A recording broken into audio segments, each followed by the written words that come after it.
Thank you for turning to page 121. Today we're going to jump into my old friend from 1981, the Fiend Folio, the tome of creatures malevolent and benign. And we're going to look at something malevolent. We're going to look at a son of Kyuss. I realized that Kyus could be pronounced Kyuss or Kyuss even. I've heard it called, but we pronounced it phonetically back in the day. We call them sons of Kyuss. So, son of Kyuss, because again, phonetically. 1 to 3 appearing. Armor class is 10, which is deceptively easy. Hit dice is 4. Number of attacks is 1. 1 to 8 damage. Special attacks, see below. Special defense, regeneration, and see below. Magic resistance is standard. Intelligence is low. Chaotic evil, and medium size. A truly horrible creature in appearance, these ghastly undead appear as animated putrid corpses with fat green worms crawling in and out of their skull. The worms crawl in, the worms crawl out.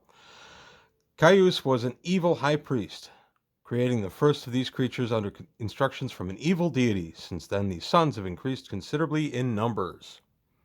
Each son is surrounded by a spherical zone of fear, 30 foot in diameter. A victim who fails save versus magic when entering the zone will flee in terror. Each son regenerates 2 hit points per round. Its limbs will regenerate even if severed, like those of a troll. So if you cut a hand off, you can actually grow another son of Kyuss. Even after death, see the quotes, this process will continue. The only way of destroying these creatures is by fire, lightning, acid, or the application of holy water, or holy objects such as religious symbols or holy swords, to their wounds. The sons attack with a double-handed flailing of fists causing 1 to 8 hit points of damage each. Each successful hit has a 25% chance of inflicting advanced leprosy on the victim. This disease will be fatal in 1 to 6 months, and each month it progresses, the diseased victim loses 2 points of charisma permanently. It can be cured only by a magic spell, Cure Disease. The disease negates all Cure Wound spells. Infected creatures heal wounds at 1/10 the normal rate. 10% of the normal rate. In addition, 1 worm per melee round will jump from a son's head to an adjacent character in melee with the son. It needs the normal to hit roll to land on the victim and will then burrow into him, taking 1 melee round to penetrate the skin. During that time, it may be destroyed by the touch of cold steel, holy water, or a blessed object. If it is not destroyed, the worm heads into the victim's brain, taking 1 to 4 melee rounds to reach it. During this time, remove curse or cure disease will destroy it, and neutralize poison or dispel evil will delay it by 1 to 6 full turns. If the worm reaches the brain, the victim becomes a son of Kyuss, the process of putrefaction setting in without further delay. Sons of Kyuss are treated as mummies on the cleric undead table for turning purposes. Like other undead, they are immune to mind-influencing spells. Son of Kyuss, they did a great adventure path from Dungeon magazine back about right around 20 years ago, called The Age of Worms, that featured Kyuss and his offspring. It was a really good adventure path, and it takes place in Greyhawk, so yay. So basically, let's unpack a little bit. So 10 armor class 10, they're very easy to hit. 4 hit dice, they're going to run somewhere around 22 hit points thereabouts. The big problem with these guys is, well, the zone of fear, 30-foot diameter, you may run fleeing from them, but then you don't have to worry further about their other nasty powers. Each successful hit, has a 25% chance of inflicting leprosy. That means that if you're hit 4 times, you're certain to get leprosy, but to hit even once, you've got a 25% chance with a cure disease needed to take care of it. Now, the worms that jump from the sun, as they are meleeing, here in addition, 1 worm per melee round will jump from the sun's head to an adjacent character in melee with the sun. It doesn't say what the worm hits as. Does it hit as a 0 hit dice creature? Does it hit as 1 dice monster?